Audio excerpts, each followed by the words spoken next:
Hello, everyone. Thank you for welcoming us into your homes for this virtual community meeting.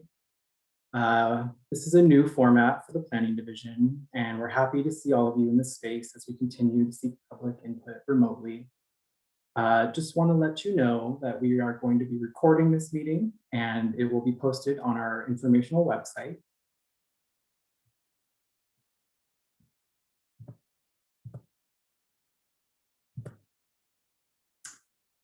Want to do a few quick introductions. First off, I'll introduce myself. My name is Brent Carvalho, and I'm a planner with the City of San Jose Planning Division. I work on the ordinance team, and I'm the project manager for this ordinance work that we're presenting here today. I am joined by several of my colleagues from the planning department. We have Martina Davis, a supervising planner for the ordinance and policy team, Jennifer Piozze, a supervising planner for the urban village team, Leila Hakamizadeh, supervising planner for the urban design, and Jared Hart, who's our division manager for the citywide team. And then I believe Michael will be in the room shortly. Michael Brio is our deputy director. I also want to point out that you may notice at the bottom of your screen, there's some contact info on the bottom of each slide for counter.public@sanjoseca.gov. If you're experiencing any technical difficulties throughout the presentation, please go ahead and send an email to that address and we can try to help you out.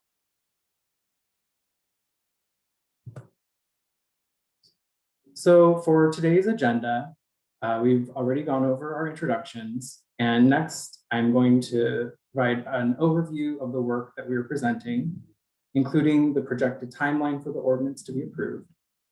Then we'll move into a Q&A, and I'll also briefly go over some of the Zoom functions you can use to participate, as well as the code of conduct for the Q&A. And after that, we will wrap up and talk about the next steps.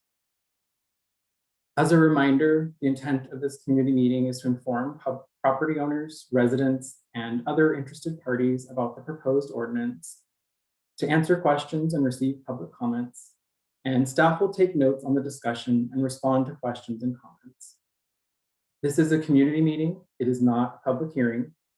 Also, this is a policy update, and it is not a development project. Therefore, no approval or denial of this proposed ordinance will take place today.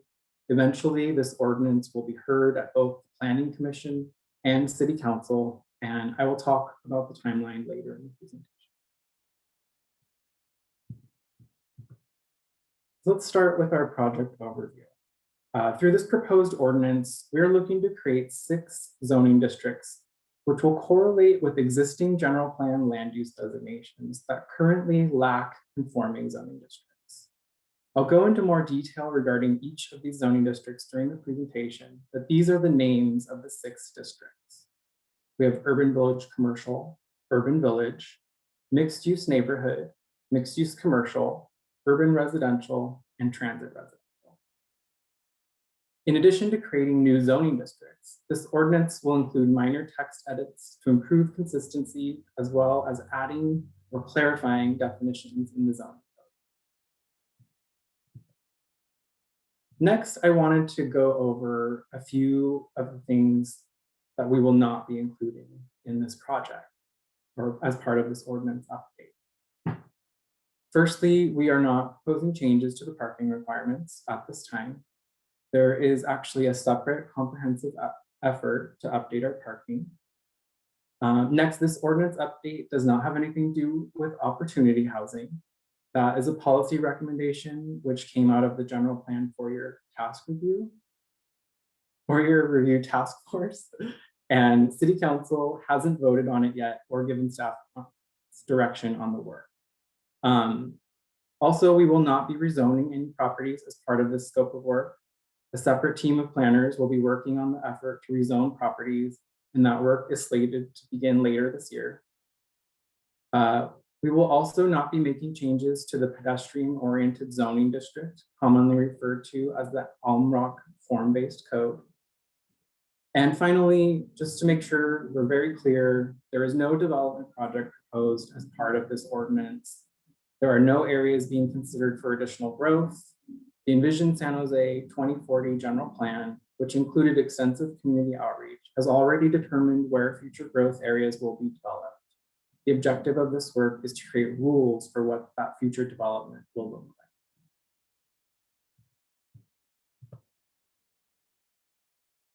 So next, I'm going to go over some background information.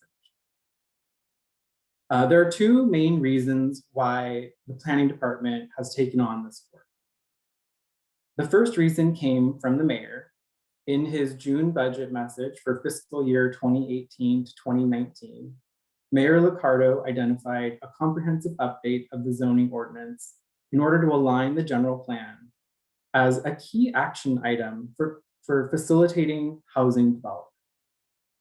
Around that same time, the California State Legislature had the same idea, and they passed SB 1333, which became effective in 2019 and requires that charter cities like the City of San Jose bring their zoning ordinance into alignment with their general plan. It just happened to work out that the City Council directed us to do this work right around the same time, and that actually set us up perfectly to address the changes that are required by this new state law. And as a charter city, the City of San Jose has never been required to have the general plan and zoning ordinance be consistent with one another. And whenever these policies have been inconsistent in the past, the general plan has always superseded.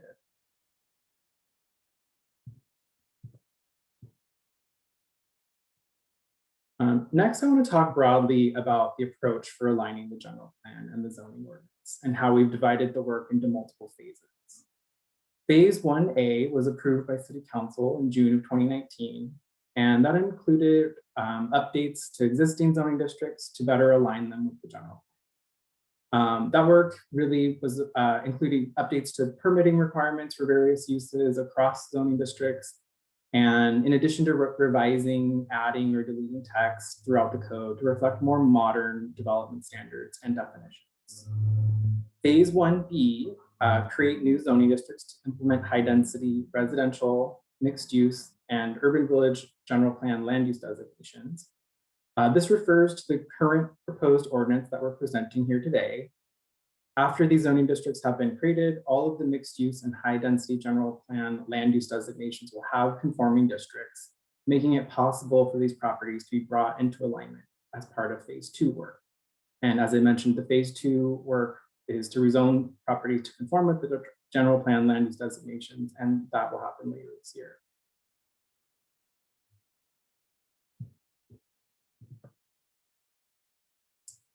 So to summarize some of our key outcomes that this ordinance will accomplish, it will bring the city into compliance with state law. This work creates a pathway for complying with Senate Bill 1333. It will also create certainty and predictability for developers and the community at large by providing clear objective standards for high density development. And also, most new zoning districts will allow mixed-use development by right. It will also create high-quality new development. The ordinance update will create modern standards for development, and these new zoning districts will work together with the recently adopted citywide design standards and guidelines.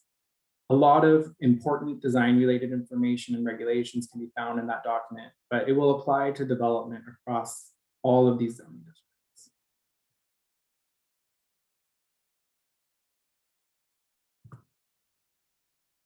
So for these next few slides, I'm going to define some planning terms that I'll be using throughout the presentation. And then I'm going to talk about some of the planning concepts and processes.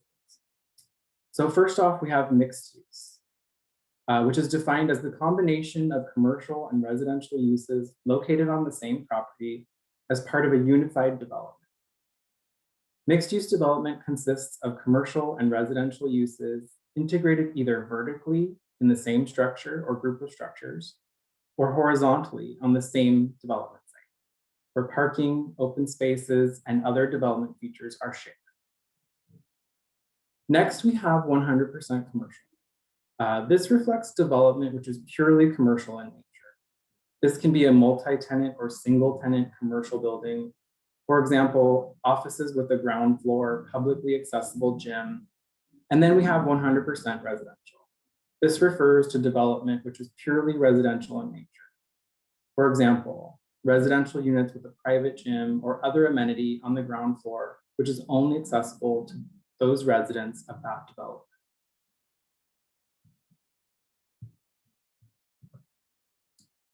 And so now here are a couple of technical planning terms along with some examples to help explain.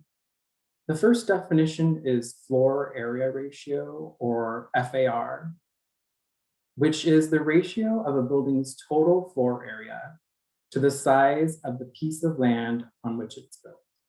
And we have a couple of examples for you here. A 2,000 square foot house on a 6,000 square foot lot has an FAR of 0.33. And another example of the new Adobe tower that's downtown, currently under construction, is a commercial office building which has an FAR of 10.56. And you can see the calculation below. The total floor area was 1,149,367 square feet, and the lot size is 108,900 square feet. So that comes out to a 10.56 FAR. Another common term is dwelling units per acre, a way of measuring residential density by dividing the number of units by the amount of land those units are built on. For one example, most of our single-family neighborhoods in San Jose are at a density of about 6 to 8 dwelling units per acre. And to give you another example, which is downtown, the 88, also known as Central Place, is a mixed-use building located downtown and has a density of 124 dwelling units per acre. You can see the calculation below. So this development has 335 units and the total acreage is 2.71. So that comes out to about 124 dwelling units per acre.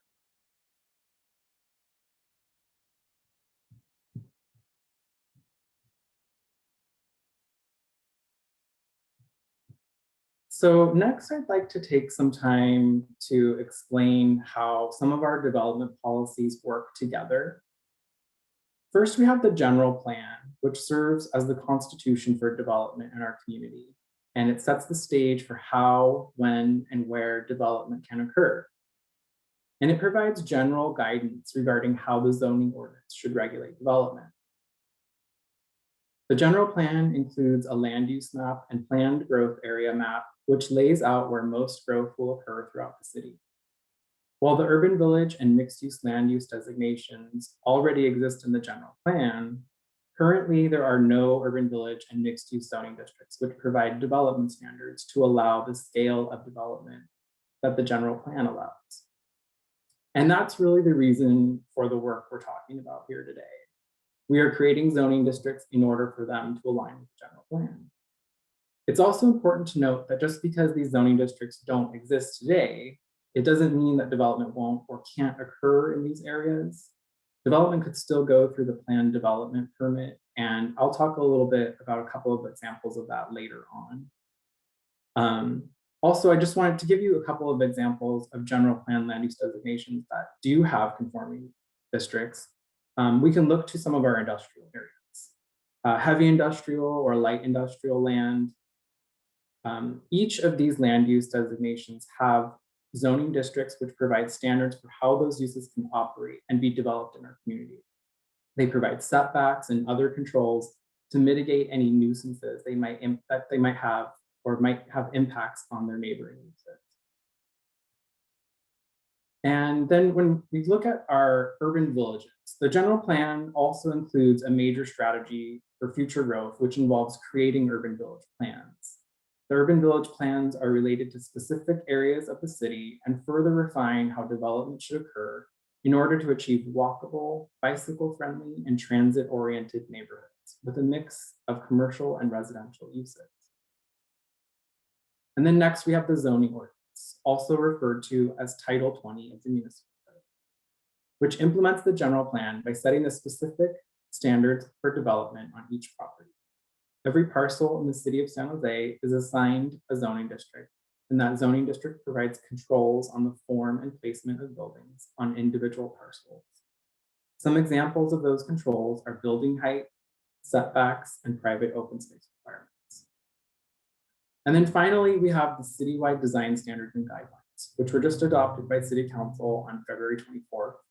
And they provide fine-grained regulations for how buildings will look and feel in the built environment.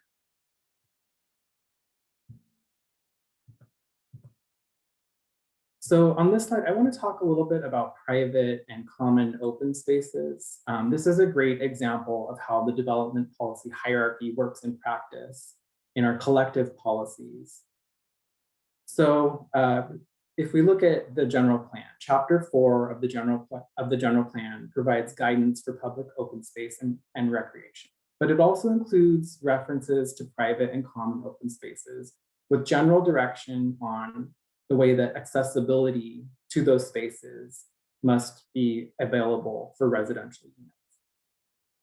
And then we have the urban village plans, which provide sort of a hybrid approach of blending the general plan policies and the zoning ordinance development standards. Not all of the plans have the same requirements, and some may focus less on these types of open space, particularly if there is already good access to public open space in the neighborhood. They will always only apply to the specific geographic area defined by the urban village plan.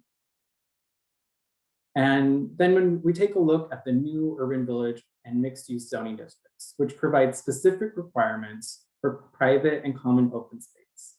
And that requirement is dependent on the total number of residential units being proposed in a development.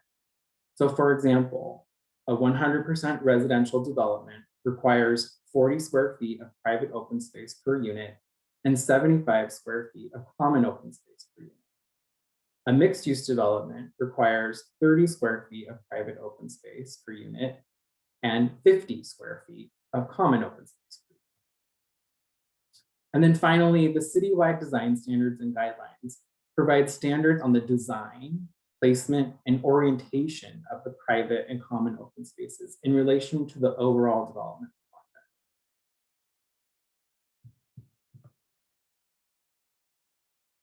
Next, I want to talk about some of the permit requirements that will be applied to the new zoning districts. The official use table is still being finalized. However, the preliminary draft that's available on our informational website included a reference to the commercial pedestrian zoning district for examples of what you might expect to find in these new zoning districts. In addition to that, I wanted to provide a couple examples of updates you will see in our final draft.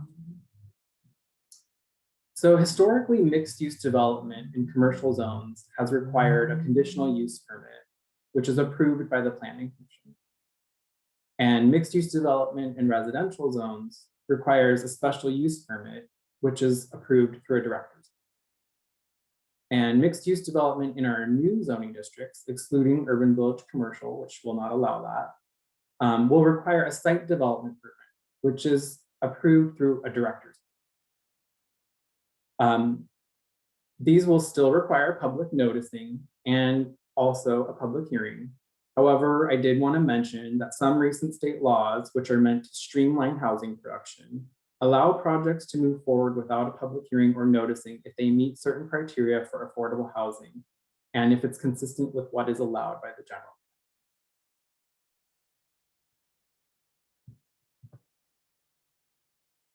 And this next slide refers specifically to the mixed-use neighborhood zoning district. Duplexes are permitted in our R2 and RM zones and require site development. Townhouses and row houses or small lot subdivisions are typically approved through a planned development permit. Both of these approvals happen at a director's hearing. But the new mixed-use zoning districts will allow all of these housing development types to be approved through a site development permit, which is also heard at the director's hearing. And again, these will require public noticing and a public hearing. And again, I just want to reiterate that some recent state laws will allow them to move forward without a public hearing or noticing if they meet specific criteria for affordable housing and if it's consistent with what the general plan allows. Next, I want to talk just a little bit about the planned development zoning and permit, or PD permit. This process is commonly used for townhouses or row houses and allows the project to create custom development standards. The planned development zoning is approved by City Council, and the PD permit is approved through the Director's hearing. Both can be approved concurrently by the City Council. And most likely, wherever you've seen townhouses throughout the city, they likely went through the planned development process. And that is because our zoning ordinance doesn't have standards which can facilitate that type of development. A great example of this is Communications Hill, where you can see a variety of townhouses and small lot, single family homes.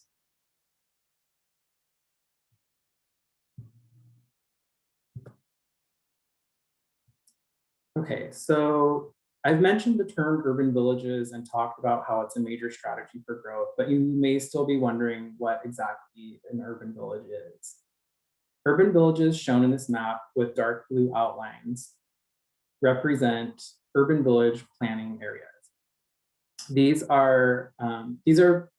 areas bring housing, retail, and jobs together with high density, mixed use development. Urban villages promote options for walking, bicycling, and transit use to support sustainable and healthful communities.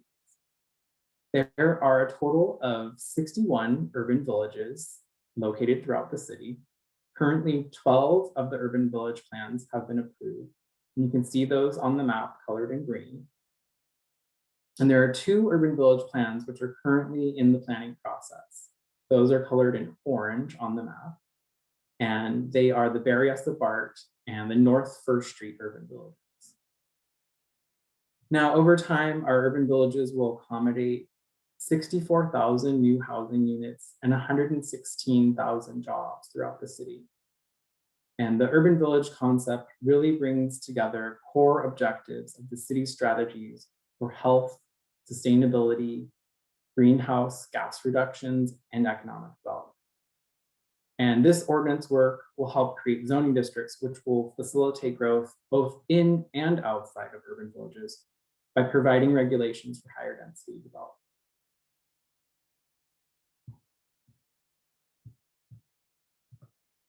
So I want to pause here and take a short break to open up the option for some questions. We'll have about 10 to 15 minutes. And if you have questions, you can go ahead and type it in the Q&A. I'm not sure if that function was initiated. You can also raise your hand. And if you're joining us by phone, you can do that by pressing *9, and then we can call on you to ask your questions. Great, thanks, Brent. So I'm Jennifer Piozza. As Brent mentioned at the beginning, I'm the supervising planner over our urban village efforts. Please forgive me for not having my camera on. I'm trying to make sure I don't get kicked out of the meeting with bad internet, so I'm doing what I can. We're going to go through the hands that are raised right now. Alex is in the background helping me. So we're going to start first with Marnie. And so what I'm going to do is for each person, we'll call out your name, or if you are a call-in user, we will read out the last 4 digits of your phone number to protect your privacy. And then we will allow you to speak. When we say that we've allowed you to speak, please unmute yourself on your own device or press *6 if you're a call-in user. And with that, we're going to start with Marnie. Please unmute yourself. Okay, hi, and this is very informative, and it's actually going quite quickly. Can you hear me? Yes, we can, and we have your 2 minutes up on the screen. All right. So you said that it doesn't include opportunity housing. I'm a little bit confused about how it doesn't, but does it include inclusionary housing? Because I'm a little bit unclear about the concept of that. Are there any historic district safeguards? And I'd also like you to define private and common open space, because you referred to those, but I didn't understand what they meant. Thanks, Marnie. Do you have any other questions? Well, here's the thing. We'll answer them for sure. I just want to make sure we get them all, and then we'll have Brent respond. Okay, so I've been attending a fair amount of meetings recently I know there's a lot of work going on around the Dirdon station, which is connected to Google. I know that there is inclusionary housing and opportunity housing and upzoning and this alignment.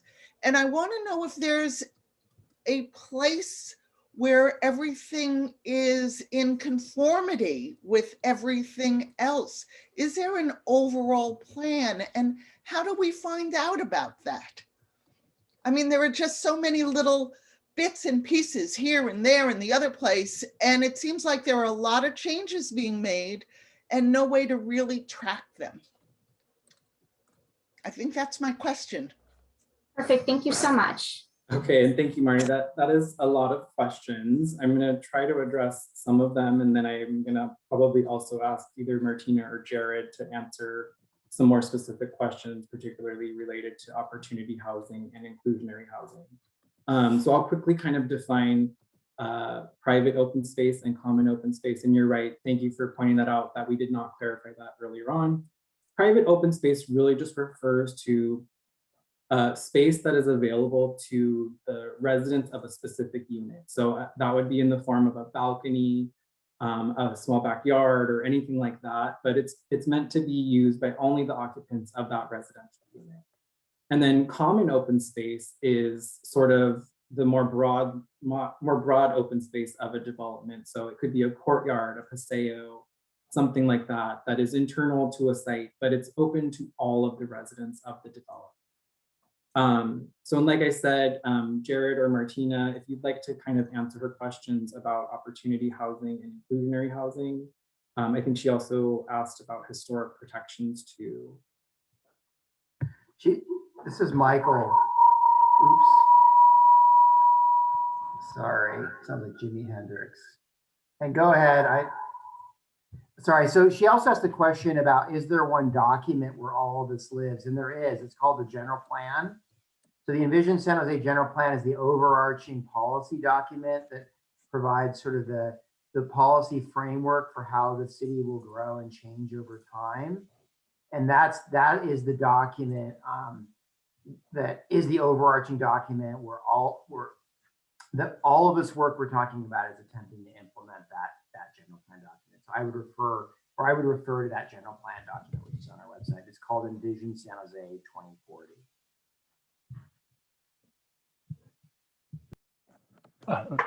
So related to opportunity housing, yeah, thanks for your interest on that.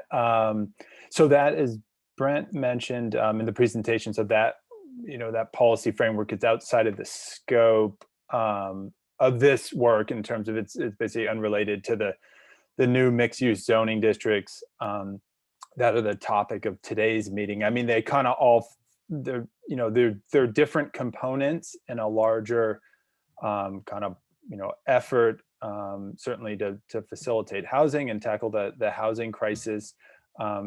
Getting to your related to your question on how do these all fit together, but they are distinctly different items. So opportunity housing, it's sometimes referred to missing middle housing. It's a policy concept that would allow limited multi-unit housing in single-family designated neighborhoods, and that's generally at the same scale as single-family homes to provide more housing choices. So that concept was discussed during the general plan 4-year review process. In terms of next steps, so the recommendations from staff and the general plan community stakeholder task force that was part of that process, those recommendations are going to be presented to City Council on opportunity housing in summer of this year. At that point, City Council will then consider whether to direct any further work on the opportunity housing concept. In terms of inclusionary housing, so any proposed, as they relate to the mixed use and urban village zoning districts, future housing projects that are proposed, using these zoning districts in the future would be subject to the city's inclusionary housing ordinance. However, the proposed zoning districts themselves don't propose any changes to our inclusionary housing ordinance. But projects moving forward in the future, whether they're within these proposed new zoning districts or other zoning districts, are all subject to the city's inclusionary housing ordinance. Yeah, hi, I'm Martina Davis. I'll answer the historic question, but let me first just do just maybe try to explain the opportunity housing versus this work in another way that might be helpful. Is opportunity housing is kind of work at the general plan level. So it's looking at areas that we hadn't previously planned for a lot of growth and saying, should there be some growth in these areas? Should council approve that policy, we would be doing a very similar ordinance to this at the zoning level, which is what we're doing today, to kind of set the rules around, okay, so council in the general plan level says there's some growth here. Yes, we agree now. We're going to introduce this growth into these new areas. And then we would come through and say, well, what does that look like? So what we're doing here today is on the areas where council, by adopting the general plan in 2012, already said, hey, these are the areas where we expect to see growth. We are kind of finally getting around to really fine graining and putting those rules around the growth in areas where we've already planned for growth. So that's kind of the distinction there. And for historic preservation, yeah, so there are existing protections for historic resources, and we're not proposing to change or get rid of any of those. Any property that's a city landmark or in a city landmark district requires the historic preservation permit process. And then anything that's, maybe not a landmark, but is historic in another designation, we review it through the development review process. As Brent shared, these projects still require permits. For the most part, will require public hearings. And it's through that process that we'll be looking out for our historic resources. Great. Brent, are we ready for the next one, or you have more input? No, we're ready for our next question. Great. All right, Sandra, you're up next. I'm going to allow you to speak. Please unmute your device. You'll have 2 minutes. Thank you very much for your time. I appreciate it. Can you hear me? Yes, we can hear you. Okay, great. I'm wondering how to get a copy of your slides because they're very informative and I can't take notes fast enough. So if you can email that out or post it, I'd appreciate it. Second, I wanted to ask some questions about form-based zoning because it sounded like some of the things that you might be talking about are form-based or rules that would apply everywhere. I had read and reviewed a presentation that was posted about new building rules, sizes of balconies, etc. My concern on some of that was I wasn't sure that the lessons learned from COVID and the need for more personal private space were being considered. So I wanted to be sure that as you're developing rules, that we look farther than what might have been in the past and try to look forward as to what people's might need. Appreciate your time. Thank you so much.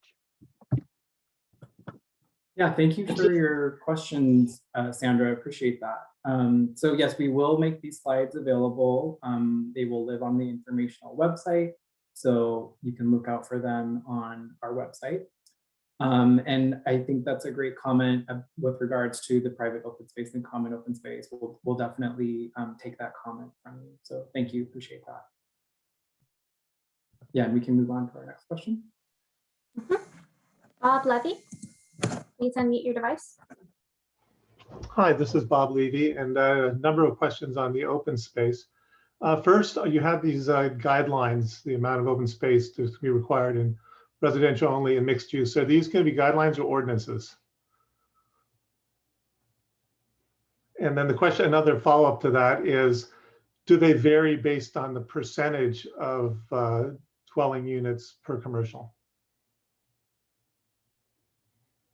Any other questions before we turn it back to Scott? Yeah.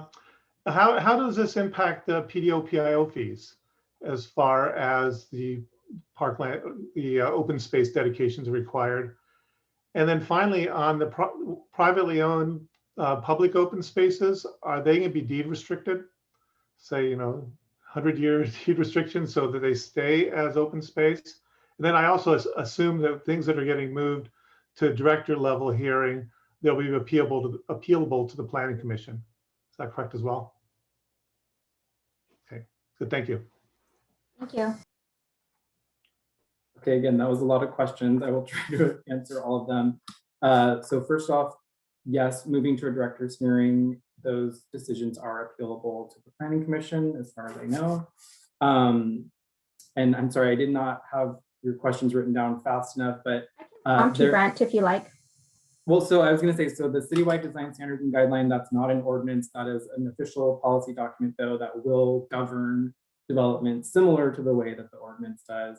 And then the PDO and PIO, there are no changes that are being proposed to that at this time. So this should not be impacting that. Are there any other questions I missed, Jennifer? Yeah, I just want to clarify. So what we plan to do on the open space is in this ordinance, it's going to dictate the square footage of open space, right? So, and then the design guidelines. And so that will be ordinance, right? So that will be in the ordinance would be each unit must have this much, et cetera, et cetera. And we definitely, you know, would love if you wanted to look into our ordinance and send us really detailed feedback on your thoughts on that. We would love that. So there's that. So it will be, certain things will be in the ordinance, and then the rest, again, the kind of how big is it, how is it oriented toward the street or whatnot, that's all in the design guidelines. And then, I just forgot the other question. POPOs. Yeah, our requirements would be that if it's a publicly accessible private open space, that it would require deed restrictions to ensure that they stay as such. We are aware of issues, you know, people can forget really quickly that that was supposed to be public. So we are very aware of that issue, and we would require that kind of thing. Great, thank you. Did we miss any other questions on that one, Jennifer? The last part of that was, does the amount of open space change depending on the number of units provided to a project? So it does in relation to the fact that it's required on a per unit basis. So the more units that you are requiring, the more private and common open space that will be required. I also just wanted to give us a little bit of a time check. We can answer questions for about 5 more minutes, but I want to make sure that we have enough time to get through the rest of the presentation. And then also we will have more time for questions at the end of the presentation. So if we don't get to your question now, please write it down, and you can ask at the end. So Jennifer, if we have maybe one more question that we can go through, I think we can answer that in the next 5 or 6 minutes. Perfect. Next up to speak is Antonia. Please unmute.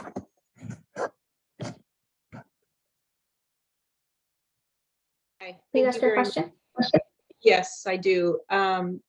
Where in the process will the city drop any guidelines and policies into the general plan to ensure that the new construction is abiding to the architectural styles of the existing neighborhoods that abut up to these development? I have a couple of examples where it's recent construction and in no way does it blend with the neighborhood. No way. So I was wondering if the city is considering to draw up any of these guidelines and policies to ensure that they keep the architectural style of the existing neighborhoods that abut up to these developments. Thank you. So I'm not aware of any efforts to do that. And also there are several state laws in effect that do require that when housing developments are proposed, as long as they do meet basic criteria of the general plan, that they are allowed. So subjective standards like conforming with a neighborhood architectural style would not necessarily be something that we could require of that development. But Jared, if you would like to also comment on that, whether or not there is any kind of effort or intention for something like that, a policy like that to be included in the general plan. Sure, thanks, Brent.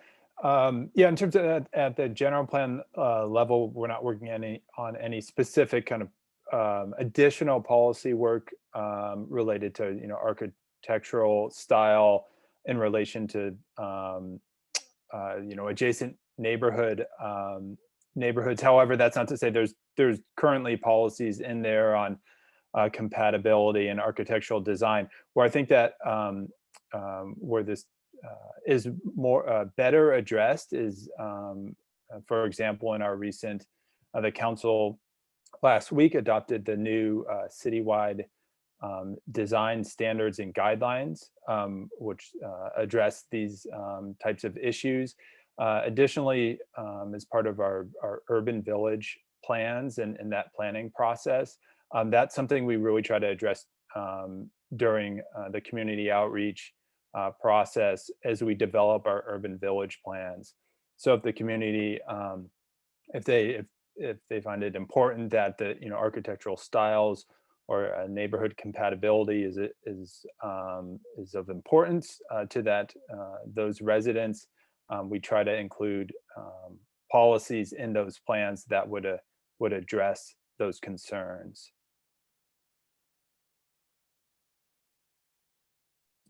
Do you want to take the last one or move to your presentation, Brent? Okay, we have like about 3 minutes. So yeah, if we can have a quick question, I think we Great. can wrap that one up. Great. Spencer, please unmute your device. Yes, thank you. It's well known that the San Jose city budget suffers from the fact that we have more residents than jobs in our city as compared to all of the surrounding cities who have more jobs than residents. They have more commercially zoned land. We have more residentially zoned land. I've read that low density residential actually costs the city more money than it generates in new revenue. I've read that revenue neutral would require at least 50 dwelling units per acre in order for it to have no impact or no negative impact on the city budget.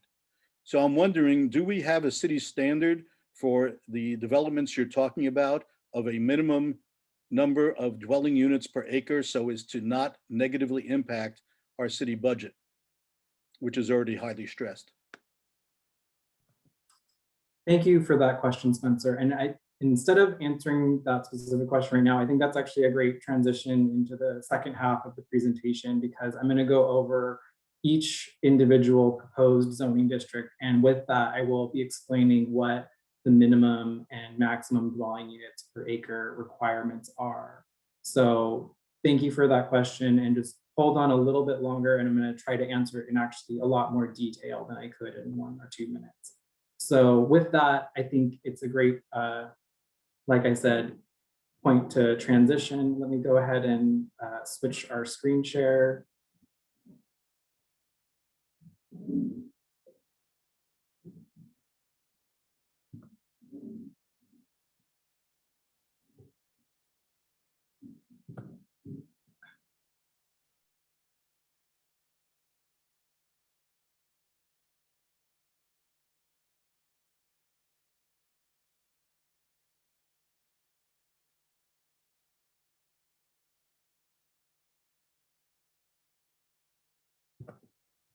Okay.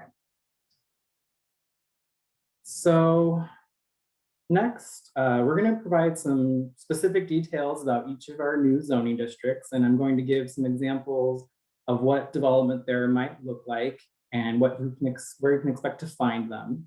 I'm also going to provide a side-by-side comparison to help give you an idea of how the zoning districts implement the objectives of the general plan.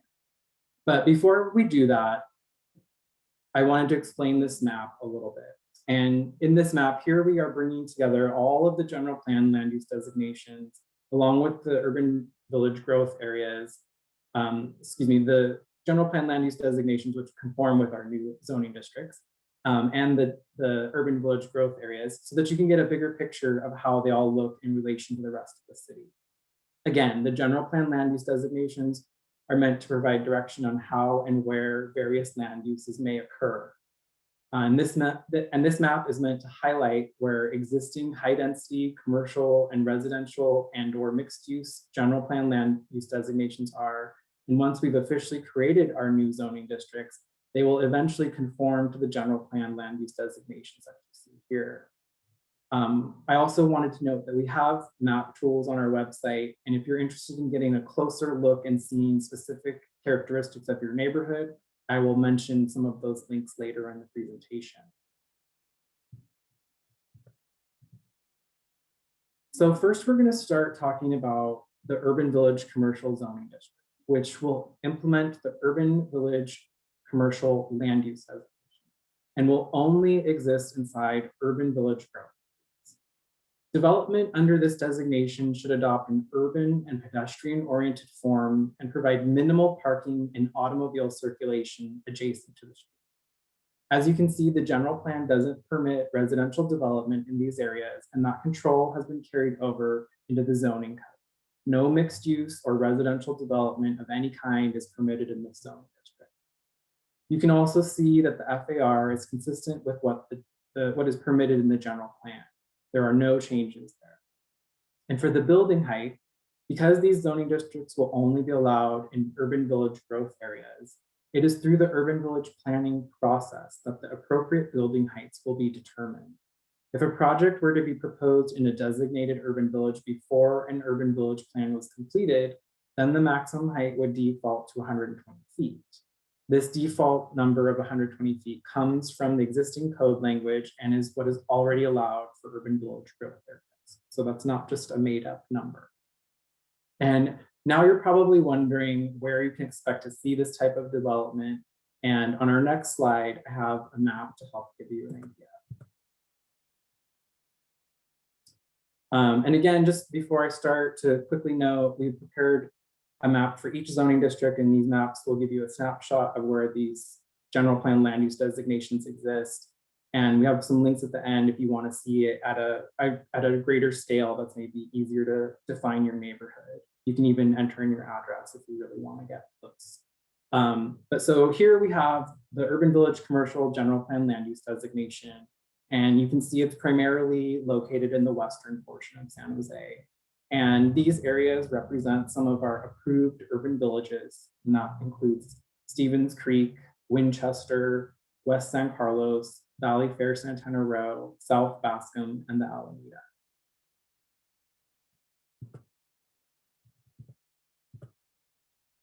And here are some examples of what you might expect to see in this zoning district. All of these images are for illustrative purposes only. They do not reflect any proposed development in this area, but some of these buildings might look familiar to you. The building on the left is the Samsung campus in North San Jose.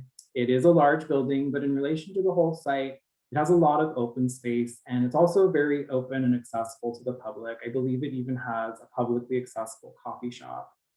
And the building on the right is the new Adobe office tower. And this represents an example of a denser style of development, which is actually placed a lot closer to the street and has kind of a more dense form.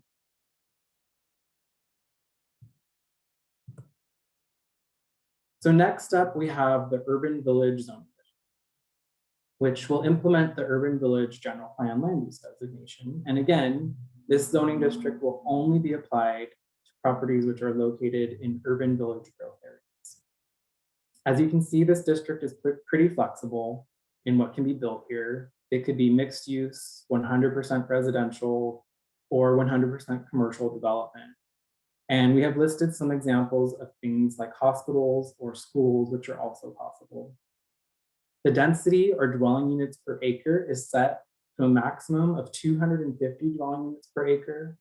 And one thing to note here is that for mixed use or 100% residential projects, there's a minimum of 55 dwelling units per acre. And to give you a rough estimate, a 55 dwelling unit per acre would probably be about a 4-story building. There is an allowable FAR of up to 10, which comes from the general plan. And you can see we've carried that over into the zoning district. And similar to the urban village commercial zoning district, you will want to defer to the approved urban village plan for the maximum building height, or it will be 120 feet when it's not specified.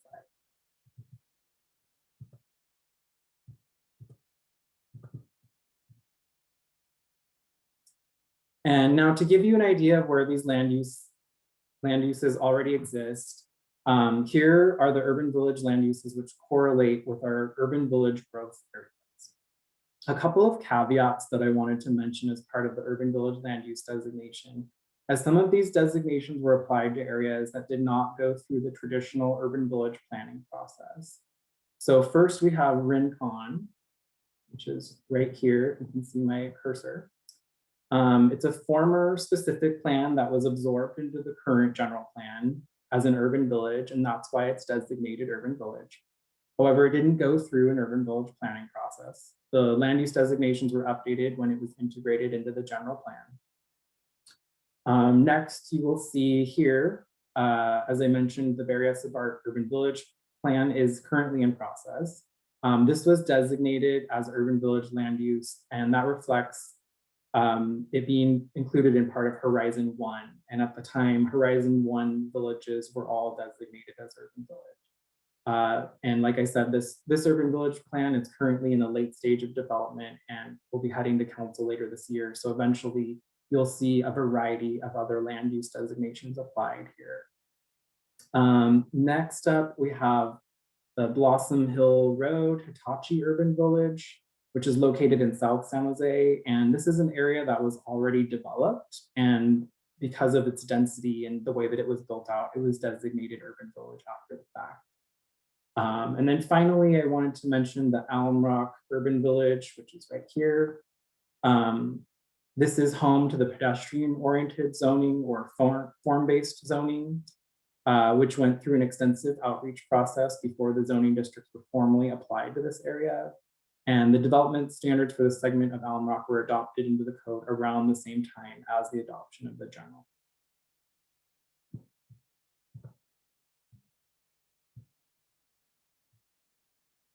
On this slide, I have a few examples of some of the types of development that you might see in an urban village zoning district. And again, these images are for illustrative purposes only. On the left, you have the 88, which I mentioned briefly earlier in the presentation. It's located in downtown San Jose. It's a mixed use development, and it really represents the higher range of density that might be applied under this new zoning district. And then on the right, you have an example of a newer development in Japantown. This represents sort of the lower range of development that you might see in the urban village zoning district.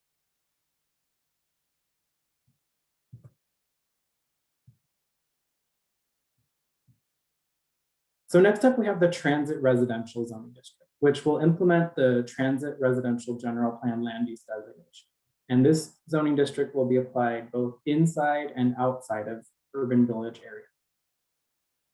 This zoning district supports new high-density residential or mixed-use development, which is located in close proximity to public transit. This district also supports standalone intensive commercial employment uses, such as office, retail, hotels, and private community gathering facilities. The residential density allowed by the general plan is 50 to 250 dwelling units per acre, and that is carried over into the zoning.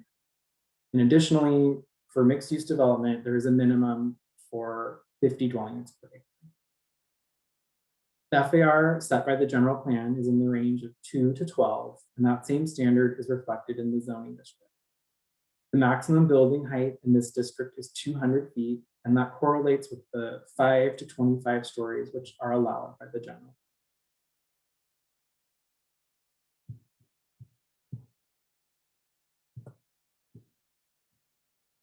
So on this slide, we can see that the transit residential land use designations are concentrated in areas which correlate with a close proximity to existing public transportation lines, such as light rail and Caltrain. We can see a large area in North First Street and Diridon areas, as well as some other pockets along the light rail line, along Capitol Avenue, as well as along a portion of light rail, which runs along Highway 87. This land use appears less frequently than some of the other land uses that we're going to talk about today.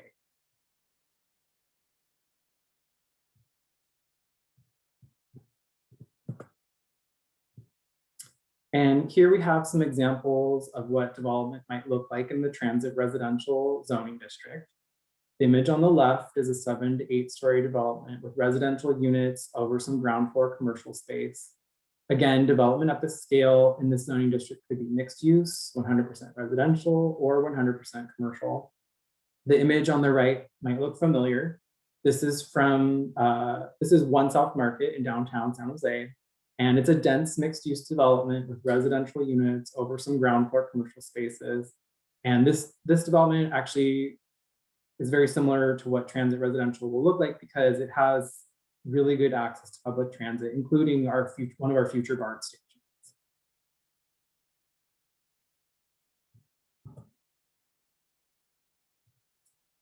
So next we have the urban residential zoning district, which will implement the urban residential general plan land use designation. And this zoning district will be applied both inside and outside of planned urban village areas. This land use supports medium density residential development, mixed use development, or a broad range of standalone commercial uses, including retail, offices, and private community gathering facilities. Residential density for urban residential is set by the general plan and allows a range of 30 to 95 dwelling units per acre. And you can see that is carried over into the zoning district standard. Another thing to note is that mixed use development also requires a minimum of 30 dwelling units per acre. The FAR allowed by the general plan is a range of 1 to 4, and that is also carried over into the zoning district standards. The maximum building height in the zoning district is 135 feet, which correlates with the general plan, which allows for development to be 3 to 12 stories tall.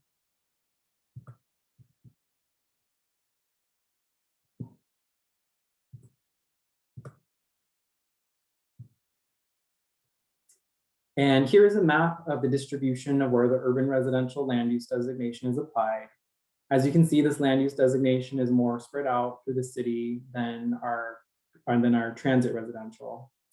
A number of areas where this land use designation is applied reflect higher density development which already exists.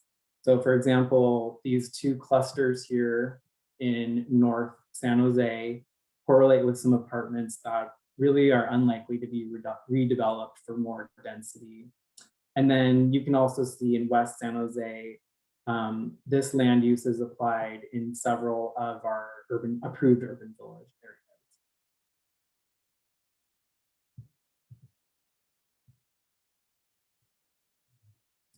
So here are a couple of examples of what development might look like in the urban residential zoning district. On the left, we have a 4-story building with a nicely landscaped courtyard. Again, the same scale of development could be a commercial office building or a mixed use development with ground floor commercial and residential units on top. On the right, we have another building from downtown, which is located across from City Hall. This building represents the higher end of density that would be allowed in this zoning district. Also, I wanted to mention that there aren't a lot of examples of buildings in San Jose which are at the higher end of this density range. And I think that's likely because buildings over 85 feet have a different set of building code standards, and which makes them less financially feasible unless you can actually go significantly higher. So it is possible that development in this zoning district might naturally sort of max out at around 85 feet, and that would be sort of a 7 to 8 story building.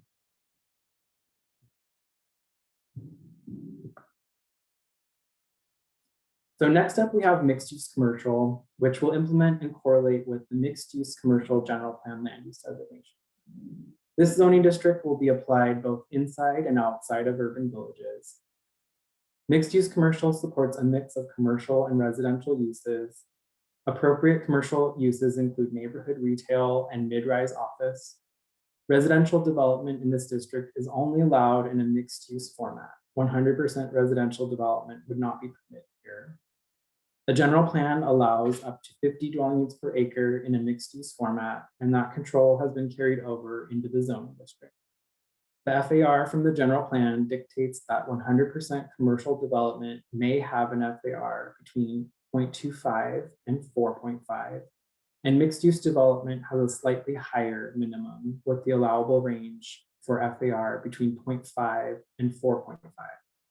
With regards to the building height, the general plan calls for development in the range of 1 to 6 stories, and that translates to a maximum of up to 85 feet.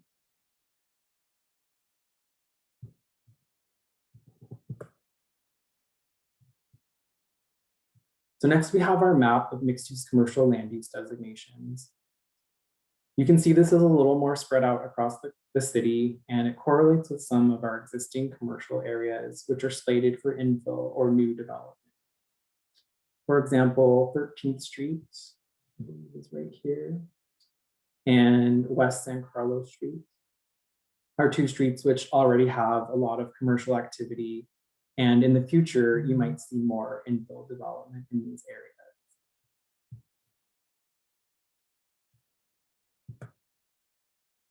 So for our photo examples here, you can see an image on the left, which has a mixed use development with the residential units on top of some ground floor commercial. Again, this is the only format that residential would be allowed in the mixed use commercial zoning district.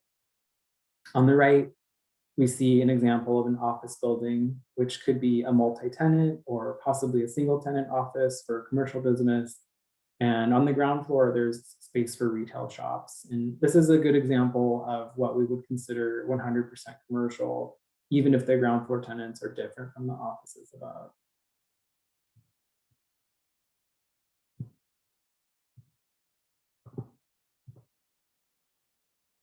So next I'm going to go into the mixed use neighborhood zoning district. And this zoning district will implement the mixed use neighborhood general plan land use designation. This district will be applied both inside and outside of urban village planned areas. This district is intended for development with townhouse or small lot single family homes, and also supports infill development and medium density residential uses. This district also offers opportunity for live, work, or standalone commercial uses. The residential density is set by the general plan, and that allows a maximum of 30 dwelling units per acre. And you can see that is the same maximum that's applied in the zoning district.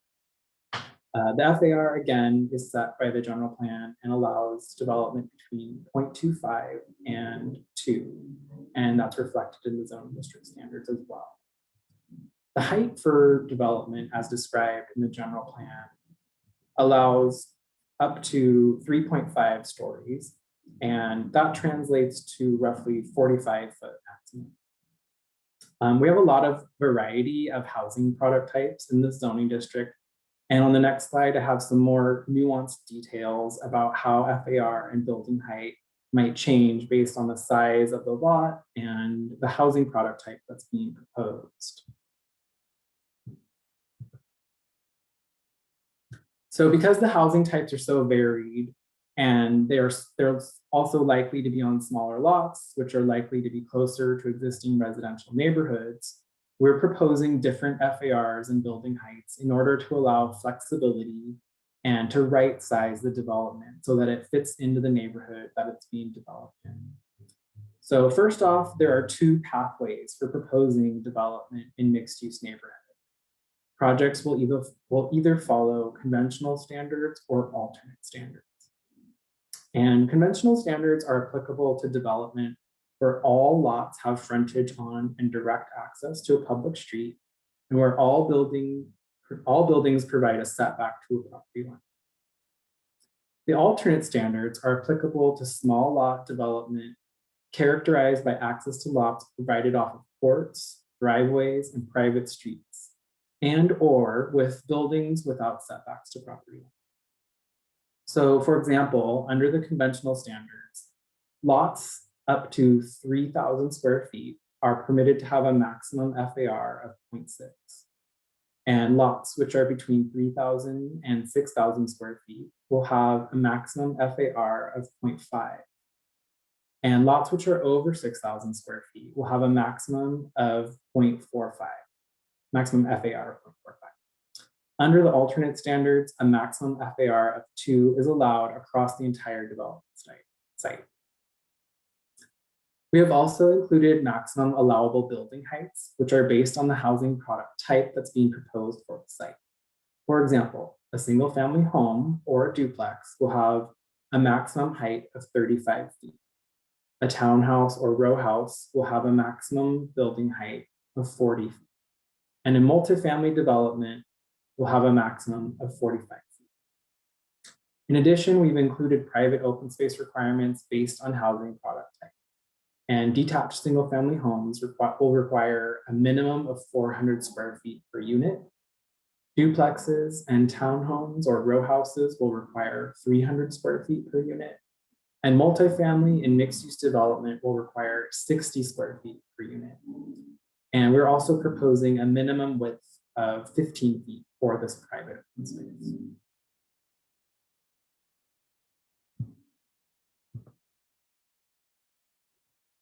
So this map shows the citywide distribution of the mixed-use neighborhood land use designation. And as you can see, it is applied in areas near existing residential development and is meant to act as a buffer between lower density, usually single-family homes, and the newer, higher density development that we'll see in the future.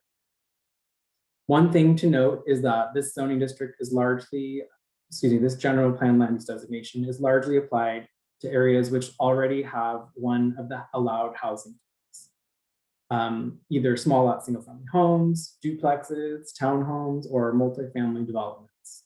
And because of that, many of these locations are less likely to be redeveloped or see increased density. However, you may still see infill development on some of the sites.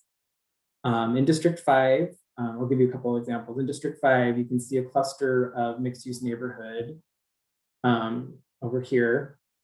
And that correlates with some of the townhome developments that have popped up over time along Capitol Avenue. And then near the border of District 7 and District 10, this cluster here correlates with the townhomes and small lot single family homes built or currently being built at Communications Hill.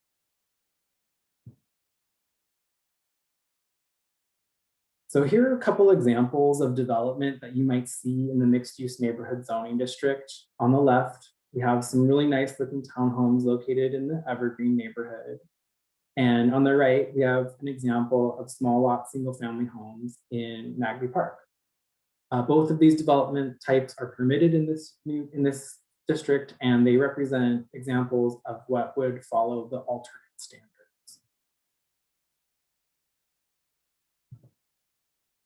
On this next slide, on the left, you can see an example of a home that was converted into a business.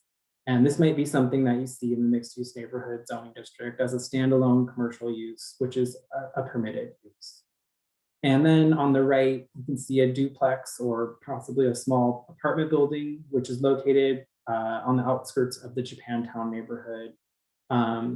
This development still maintains the look and feel of a large single-family home. However, there's a front yard and driveway for access to parking in the rear, which is really similar to what a single family home would have. So that wraps up my examples of our new zoning districts. And I wanted to briefly go over our projected timeline for this ordinance work. Starting with our first community meeting, which was in November 12th. Of last year, we followed that up and we posted a draft of the ordinance on December 15th. And that's been available on our informational website for the past couple months. Then that brings us to today's community meeting. We also have one more this afternoon from 6:30 to 8:30. And then next on our agenda is the Airport Land Use Commission on March 24th. That is sort of our first public hearing, and then Planning Commission will be the San Jose Planning Commission public hearing. We are slated for April 28th tentatively, and then that would be followed up by the City Council meeting on May 11th. And again, these dates are tentative. And so before we go into our Q&A, I just wanted to bring this project objective slide back in so that you can be reminded of the scope of what we're talking about here today. I've also added some links for our interactive general plan and zoning maps. And like I said, we will be posting this PowerPoint presentation to the informational website. And you can use these links to take you to the general plan land use map, the zoning map, and you can go ahead and type in your address and get a closer look at what kind of land uses and zoning might be applied in your neighborhood. I've also included a link to the citywide design standards and guidelines so that you have access to that resource as well. Like I said, that was just adopted by City Council last week. So that would be a good resource to also reference.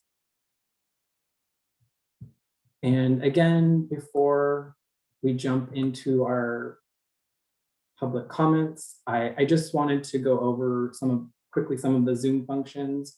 As we already learned, unfortunately, the Q&A function was not turned on for this meeting. So you will need to raise your hand If you're joining by phone, you can press *9 in order to join by phone or to raise your hand. And we will call on you in the order that we get your attention, I guess. And I also just wanted to remind everyone that this meeting is recorded and it will be available on the informational website. And again, as always, here is our general code of conduct. Just as a reminder, I will go ahead and just read briefly through some of this. Participants will refrain from behavior which is disruptive or intimidating to others who wish to voice their opinions. This will include making loud noises, etc. Harassment of meeting participants, including city staff, will not be tolerated in any form. And if a participant engages in harassing behavior, city staff will end the meeting or remove the participant from the Zoom meeting call. Finally, please be patient with us. The virtual community meeting is a new format. As you can see, there may be some bumps in the road, and we're going to do our best to collect and address all your comments. So with that being said, I'm going to go ahead and turn it over, and we are going to open up our open forum for discussion. Great, thanks, Brent. So first up, we have Matthew Reed with SB at Home. Please unmute your device. Yes, good afternoon. First of all, thank you so much, Brent and team. I know this is a tremendous amount of work, and just watching from the outside and trying to keep track, I appreciate all of the effort that goes into this. I had some questions about, they're really process questions. There are some state laws that sort of govern land use changes. Some of them you've mentioned, the SB 330, no net loss provision. And I'm wondering if there's been an effort to quantify the change for different areas. I imagine that would be Herculean on the one hand, but there's a lot of moving pieces here, and it would just be helpful to put that in context. And I guess more generally, that's the question of how the SB 330 fits into this process, and whether or not, and I'm sorry, I have acronyms and bill numbers. SB 940 is sort of being used to give you some space. I think we had, when we endorsed that bill, had assumed that that was a Coyote Valley specific, and I'm wondering if that's a tool in this process. And then finally, I wonder if you've just looked at feasibility language in some of the state laws, and whether there's been an effort to assess impacts on feasibility as the zoning is changed and the objective standards are applied. I know that's a mouthful. Thank you for your time. Thank you. Thank you, Matthew. And I am going to turn this question over to Martina or possibly Jared. I think you might be able to have a better answer than I could provide. Yeah, no, and great questions. Okay, so everybody, we didn't really want to get into the weeds on this because it's very easy to get into the weeds really quick, really deep, really fast, but just so everyone knows what we're talking about. There is a bill, Senate Bill 330. It became effective January 1st, 2020, that prohibits cities from effectively downzoning or reducing the development capacity from what was on the books as of actually 2018. And that includes rezoning property. So if we were to zone like high density and zone it to low density, that would be a violation of SB 330 unless we make up that zoning somewhere else and take something else from low density to high density at the same time. So that's kind of the context. It also covers development standards. So it says we can't say reduce the height in a zoning district unless we increase the height somewhere else, or it gets, again, pretty complicated pretty fast. So yeah, it kind of hits us on two levels. So for this work, this actual zoning work, we are being very cautious about, excuse me, looking at things like height and the standards and ensuring that we're not going down from what's kind of existing. And so when Brent mentioned, for example, the 120 feet is already in the code, that's an example we're carrying that through, because if we were to say it's 120 feet today, it's less than 120 feet tomorrow, we're gonna have to find somewhere else in the city to make up the height. So yeah, we're paying attention to that on the development standards level. And then the team who's actually applying these zonings to the property, yeah, they are doing an absolute monster of a work of tracking the development capacity throughout the city as we change the zoning. So if we, again, there are areas in order to conform with the general plan may say the zoning should be lower density than what is today. We would have to make that up likely, you know, at the same hearing. So yes, that is underway. We are going to be making that information public. You'll see it addressed in staff reports for zonings, for example. It'll say, you know, this is a down zoning, so here's the equivalent up zoning. SB 940 does give the city some flexibility to do the up zonings first and bank that against down zoning. So we do know that there's areas that through the next phase of this work, we'll be changing the zoning higher to conform to the general plan. We didn't want to have to hold those up while we look for areas of down zoning. So we had this bill passed that kind of allows us to balance it later as long as the higher zoning goes first. I believe, was there another component to the question that I'm forgetting? Feasibility of objective standards. Oh yeah. So we actually did do much earlier in the summer. We worked with the Urban Land Institute, and we had an architect firm did do some preliminary feasibility work for us on these zoning districts. That was absolutely a question in our mind. Again, the state laws say that we can't, you know, apply development standards that make developments infeasible. So we sent it to some architects and we said, you know, if these are the standards, would a project pencil out? We got positive feedback from that. We made some adjustments here and there, but yeah, it is absolutely something that we are thinking of and looking at as we apply new standards. Yeah. Great, thanks. Next up, we have Amy. Please unmute your device. Hi, can you hear me? Yes, we can. Thank you for this session today. I really appreciate good planning, and often it can be confusing, and this has been very helpful to me. I'm calling in from a neighborhood in West San Jose. Our neighborhood is kind of triangular shaped and is surrounded on two sides by a future urban village, Paseo de Saratoga urban village. And I was trying to watch on the maps and I didn't see what the new proposed zoning districts would be for the Paseo de Saratoga urban village. I'm assuming it's urban village zoning district, but that wasn't clear in the presentation. So that's one question, just to clarify that. And my other question is, half of our neighborhood residents are actually residents of Campbell, and our future urban village is adjacent to Campbell's as well as Saratoga. And I was just wondering what San Jose's outreach and communications process is with other municipalities in border areas like this when when planning and decision making is being done. That's it. Thank you.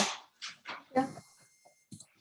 Great, thanks, Amy. Appreciate your questions. And so with regards to the zoning that will be applied to the Paseo de Saratoga urban village, that is yet to be determined. And that is going to be a result of the urban village planning process that will take place there.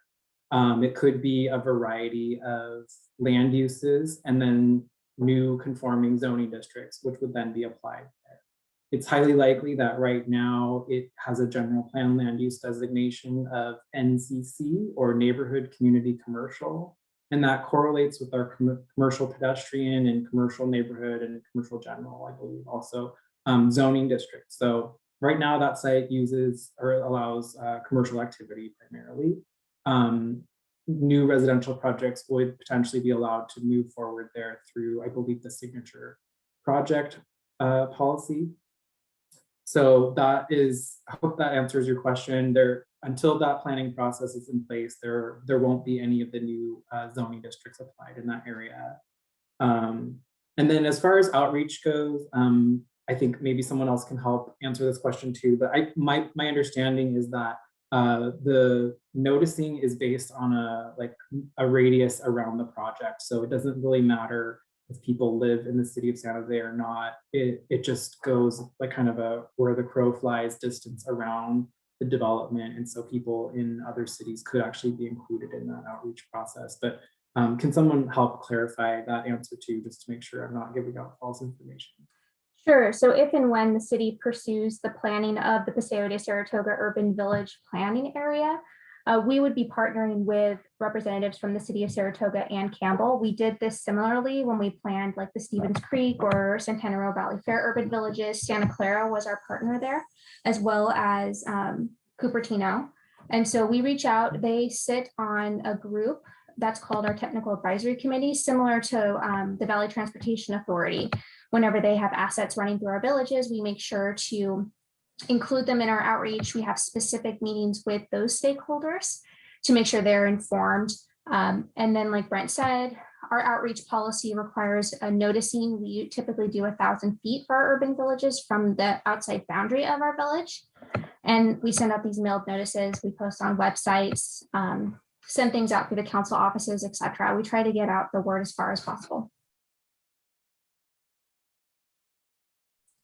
And we have Spencer. Please unmute your device. Yes, thank you. And I appreciate the comprehensive presentation. I now see what the density units per acre are for the various categories, but I'm not quite sure my question was completely answered. Let me try asking another way. Residential zoning costs the city in terms of more police, more fire, more libraries, road repair. At the same time, it could also benefit the city budget by generating higher revenues in real estate taxes. It's generally considered that there is some density above which it will be positive for the city budget and below which it will be negative for the city budget. Have we done that analysis? And if so, what is that number? What is the density units per acre above which it will be a positive for the city budget? And if we have done that, are all of these new designations above that density? Thank you. Thanks, Spencer. Yeah, I'm going to go ahead and direct your question to Michael Bria. Yeah, so we did do an analysis. It basically says that generally 45 dwelling units to the acre is net positive from a revenue point of view from San Jose. And so most of the designations that are being talked about tonight or today, excuse me, are above that threshold. I'll let Brent comment on it. The only one I think, correct me if I'm wrong, Brent, is the mixed use neighborhood, which allows townhomes. But we didn't do an analysis of townhomes, the fiscal feasibility of, or the fiscal impact of townhomes, I don't believe. So we're looking at more existing development and newer development. But yeah, so it's generally over 45 dollars per acre. Right, and adding to what Michael was saying, so these zoning districts, of course, will be implementing the general plan land use designations that are on the ground now. So it doesn't change the city's goals in terms of economic development goals and fiscal sustainability goals. That the zoning districts are meant to implement those land use designations where we're planning for this particular type of growth. So mixed use development, as well as commercial development.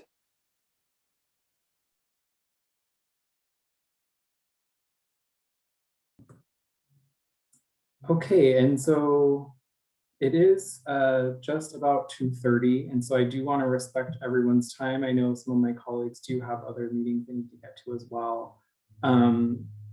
Jennifer, are there any other questions or hands raised at this time? No, there are not. Okay, so what I'd like to go ahead and do is end the meeting now. I'm going to put up my contact information for you all. So this concludes our meeting, and thank you everyone for joining us and providing your comments and feedback. Your feedback and the recording will be posted on the informational website, hopefully either sometime later this week or by next week at least.